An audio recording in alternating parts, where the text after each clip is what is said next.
जय हिंद, नमस्कार। मैं उमर जैदी स्वागत करती हूँ आप सबका एक बार फिर से हमारे आज के कार्यक्रम में। दोस्तों, आज एकदम धमाकेदार टॉपिक लेकर आए हैं और खबर ये है कि BRICS backed new development bank पहली बार Indian rupee denominated bond launch करने की तैयारी कर रहा है। और मतलब सीधा ये है कि भारत का जो रुपया है वो एक नए ऊंचाई पर और नई जो बुलंदी है उसको छूने जा रहा है और इसकी शुरुआत हो चुकी है। और कितना अहम है ये और इसको हम डिटेल में समझेंगे और इस पर बात करने के लिए हमारे साथ मौजूद है उमेश जी कि किस तरह से भारत जो डॉलर है उसकी मोनोपोली को तोड़ रहा है और एक-एक करके पूरी तरह से बहुत ज़बरदस्त तरीके से वार कर रहा है। किस तरह से इस मूव को एक ग्राउंड ब्रेकिंग मूव के तौर पे देखा जाना चाहिए। क्या कुछ इसके बाद बदलेगा और कई सारे बड़े सवाल के साथ हम आज के डिस्कशन की शुरुआत करते हैं। उमेश जी, बहुत स्वागत है आपका। जय हिंद, नमस्कार। जय सिया राम अंबर जी। जय श्री राम उमेश जी। उमेश जी, बड़ी इंपॉर्टेंट खबर है ये जो हम स्क्रीन पे देख रहे हैं। ब्रिक्स बैक्ड जो बैंक है, ये न्यू डेवलपमेंट बैंक, वो जो है वो फर्स्ट इंडियन रुपी डिनोमिनेटेड जो बॉन्ड है उसकी शुरुआत कर रहा है। किस तरह से इस पूरे मूव को देखा जाना चाहिए?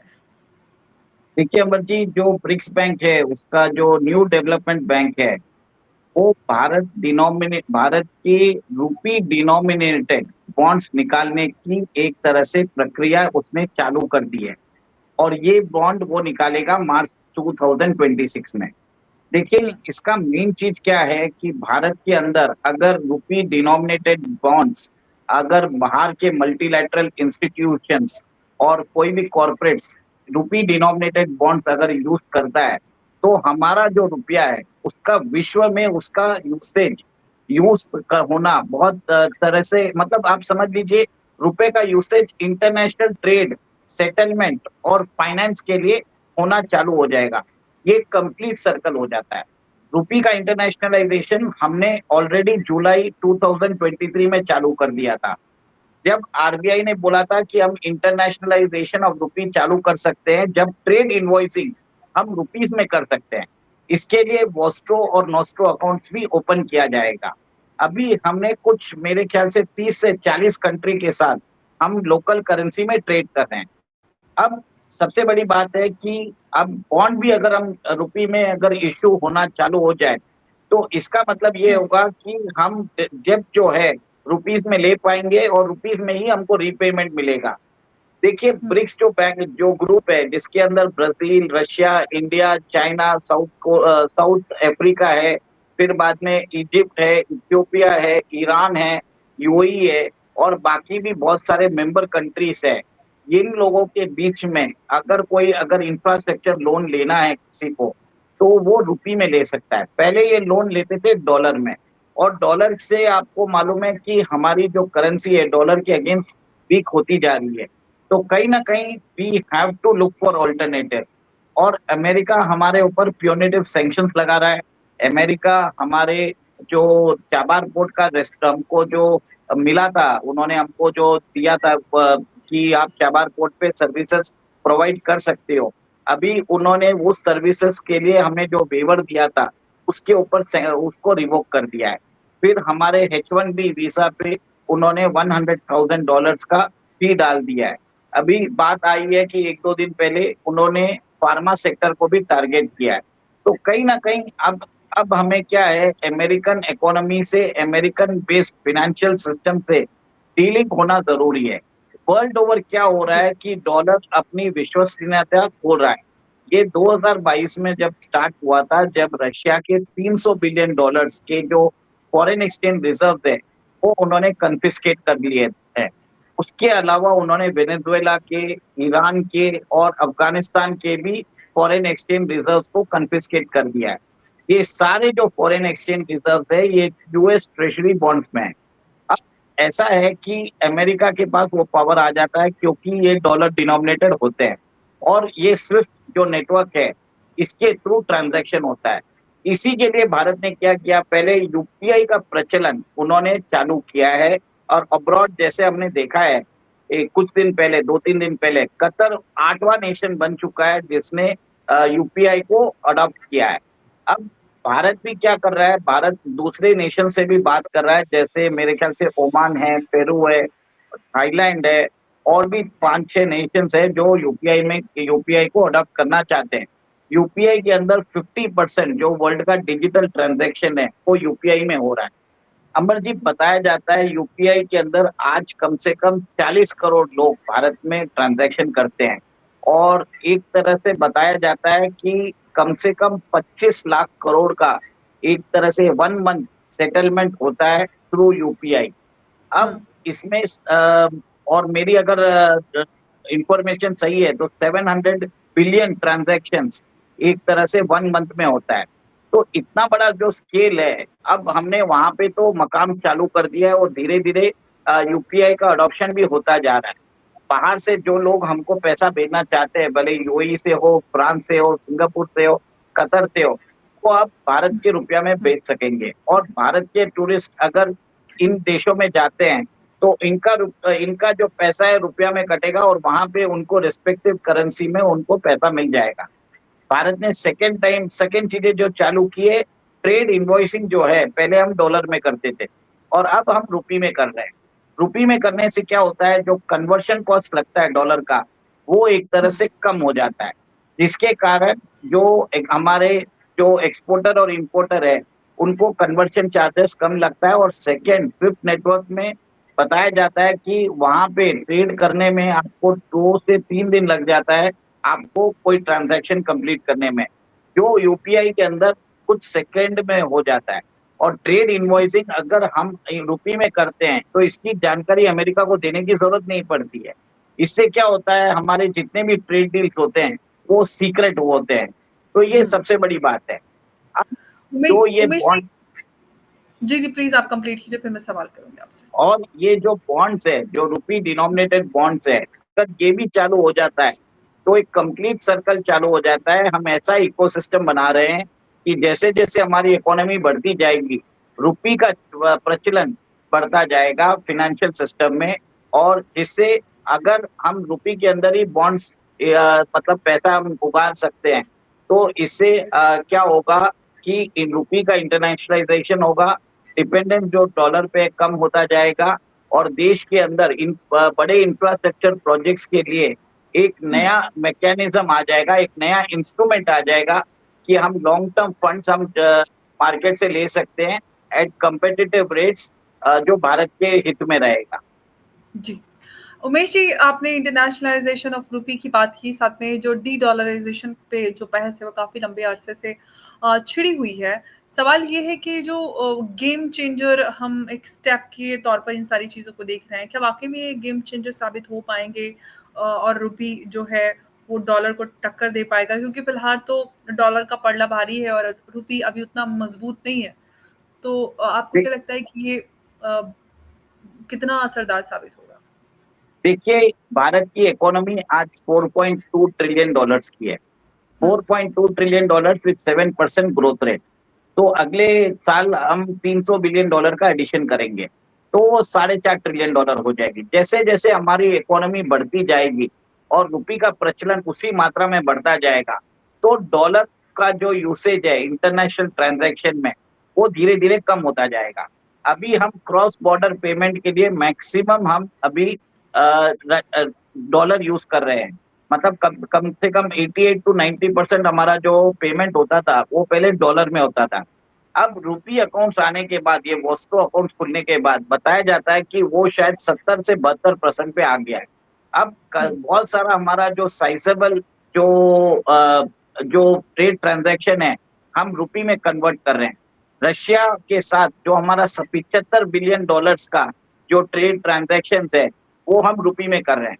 पहले ये डॉलर में होता था। ठीक है, या अगर हम रशिया से पहले तेल अगर नहीं लेते थे तो हम सऊदी से लेते थे, तो सऊदी से भी हम पहले डॉलर में लेते हैं थे। तो ये चीज है। अभी एक और एक चीज हुआ है, हमने क्या किया है, जो एनर्जी प्रोडक्ट्स है वो भी हमने अभी रुपी में ट्रेड करना चालू कर दिया है। तो ये जो पेट्रो रुपी जो अरेंजमेंट है वो भी चालू हो गया है अंबर जी। और हमने सऊदी के साथ और यूएई के साथ हमने रुपी के अंदर पेमेंट करना भी चालू कर दिया है। और इससे क्या होगा कि रुपी का इंटरनेशनलाइजेशन बढ़ रहा है। ओके।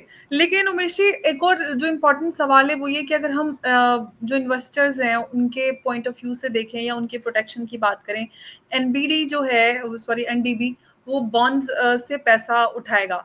लेकिन जो गारंटी की बात है वो कौन देगा? अगर डिफ़ॉल्ट होता है या रिटर्न क्रैश होता है, तो इन्वेस्टर्स के लॉसेस की ज़िम्मेदारी किसकी होगी? एनडीबी की या फिर डायरेक्टली भारत? देखिए, सबसे पहले तो मैं बता देता हूँ, भारत की रेटिंग अभी बढ़ी है। मूडीज हुँ, ने भारत की रेटिंग बढ़ाई है। जापान की एक रेटिंग एजेंसी है, उन्होंने भी भारत की रेटिंग अभी बढ़ाई है। शायद मेरे ख्याल से ट्रिपल भी कुछ है। देखिए, एक और एक चीज है कि आज जब लेमन ब्रदर्स कोलैप्स हुआ था 2008 में, उसकी रेटिंग थी ए ट्रिपल ए प्लस प्लस, मतलब हाईएस्ट फॉर्म ऑफ प्रोटेक्शन थी। तो हुँ, कहीं न कहीं लोग सिर्फ रेटिंग्स नहीं देखते हैं, लोग देखते हैं पोटेंशियल, लोग देखते हैं फिस्कल मैनेजमेंट, डेब्ट टू जीडीपी देखते हैं। आप कैसे अपनी इकोनॉमी को मैनेज कर रहे हो, आप फिस्कल प्रूडेंस रखते हो क्या नहीं रखते हो। तो भारत का भी डेब्ट टू जीडीपी 81% है, जबकि अमेरिका का 126% है, जापान का 252% है, चाइना का 335% है। ठीक है? उसके बाद भारत का एक इकोनॉमी देखते हैं, भारत के अंदर प्रोडक्शन कैसे हो रहा है, भारत किस हिसाब से उनके लॉस कैसे हैं। तो ये सब चीज़ें बहुत चीज़ होती है। इसके कारण क्या होता है, जब हम फिस्कल प्रूडेंस अगर देखते हैं, तो हमारा जो बॉन्ड यील्ड है वो कम होता है, और बॉन्ड यील्ड कम होने से हमें सस्ते रेट पे हम अपना पैसा उगा सकते हैं। ये इसी के कारण भारत एक तरह से अपना जो रूपी डिनोमिनेटेड बॉन्ड्स उगाने की कोशिश कर रहा है, ताकि हम डॉलर पे रिलायंस कम हो, हमें डॉलर की ज़रूरत ना पड़े, हम अपना ट्रेड रूपी में कर सकें। भारत की इकोनॉमी पे ट्रस्ट करके लोग भारत के साथ अगर रूपी में यूज़ करना चालू करें, और अपना फॉरेन एक्सचेंज रिज़र्व अगर रूपी में ले रखें, तो हमारा बहुत अच्छा काम हो सकता है। देखिए, अभी रशिया के पास कम से कम वो बहुत billions of dollars of rupees पड़े हैं। रशिया क्या कर रहा है, अभी इंडियन कंपनीज में इन्वेस्ट कर रहा है, और इंडियन कंपनीज में इन्वेस्ट करके भारत से इंपोर्ट कर रहा है। जैसे हमने पहले भी बताया था कि रेलवे वैगन्स के लिए वो अभी भारत के अंदर मेरे ख्याल से 50,000 करोड़ का इन्वेस्टमेंट करने वाला है, और जितने भी वैगन्स हैं, जो रेलवे वैगन्स बनेंगे, अल्टीमेटली हम रशिया को एक्सपोर्ट करेंगे।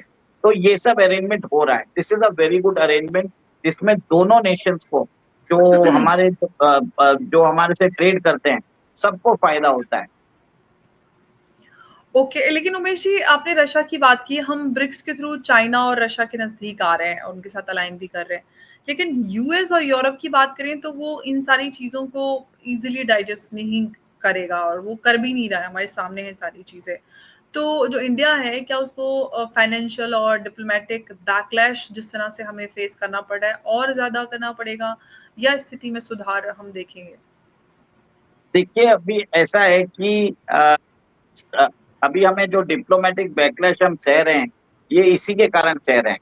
अमेरिका क्यों बोलता है रशियन ऑयल मत लो? ताकि हम हमारा रूपी ट्रेड जो करते हैं, रूपी में ट्रेड कर रहे हैं रशिया से, वो ऑटोमेटिकली बंद हो जाएगा। और 70-75 बिलियन डॉलर का जो हमारा ये क्रूड इंपोर्ट्स है, वो डॉलर डिनोमिनेटेड हो जाएगा। सबसे बड़ी बात वो है। सेकंड, अमेरिका चाहता है कि भारत की यूपी इंटरनेशनलाइज़ ना हो, क्योंकि धीरे भारत क्या कर रहा है, बहुत धीरे-धीरे कर रहा है, और अमेरिका भी समझ रहा है। बाइडेन एडमिनिस्ट्रेशन इतना ध्यान नहीं देता था, बट ट्रम्प एडमिनिस्ट्रेशन एक तरह से भारत के सारे मूव्स के ऊपर वो निगाह बैठा के रखा है। कुछ दिन पहले मॉरिशस के जो प्रधानमंत्री आए थे, उन्होंने भी बोला था कि मैं रूपी में ट्रेड करना चाहता हूँ। मालदीव ने बोला है कि हम रूपी में करना चाहते हैं।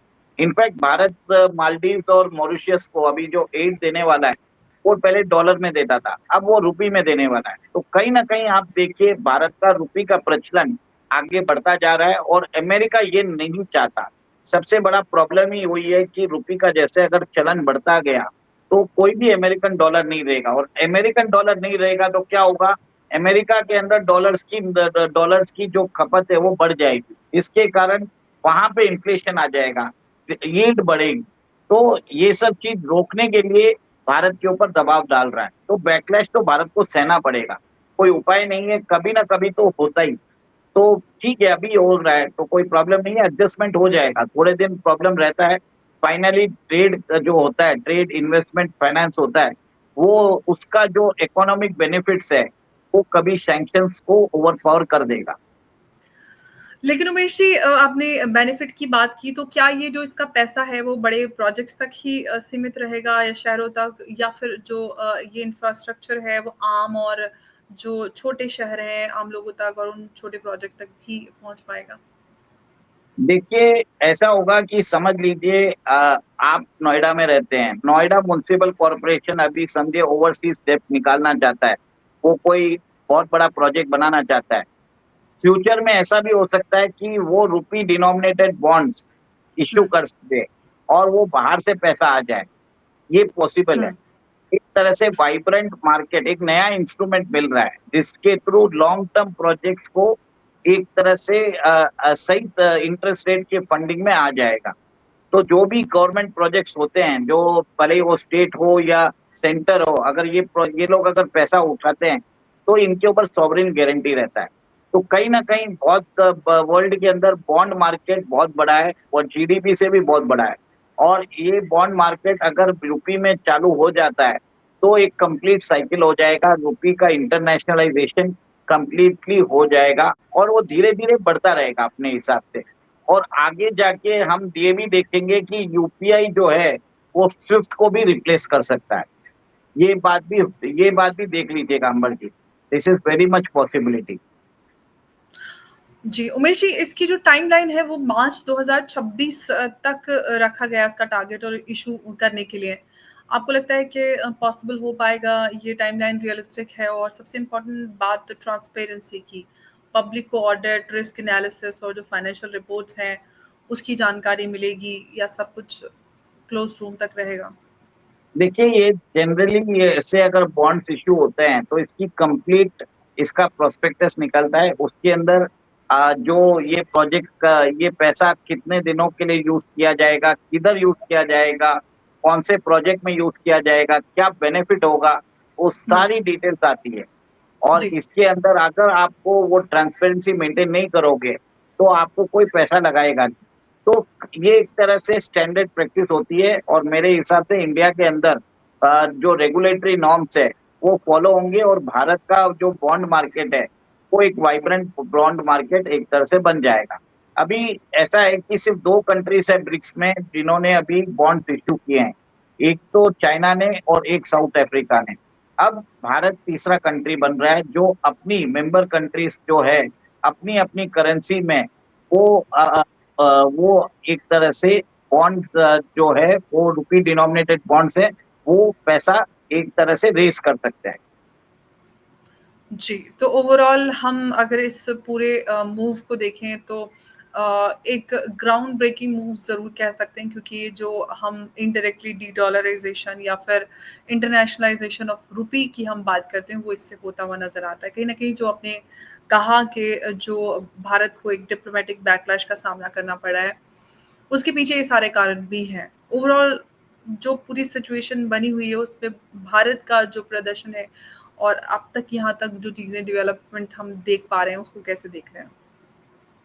देखिए, मेरा ये मानना है कि भारत का जो रूपी का प्रचलन है, वो धीरे-धीरे बढ़ता जाएगा। जैसे-जैसे कंट्रीज़ अडॉप्ट करेगी, रेमिटेंसेस वो हमारा बढ़ेगा और देश के अंदर और विदेश से जो डिजिटल पेमेंट्स आते रहेंगे, जाते रहेंगे, वो एक तरह से वाइब्रेंट मैकेनिज़्म बढ़ता जाएगा।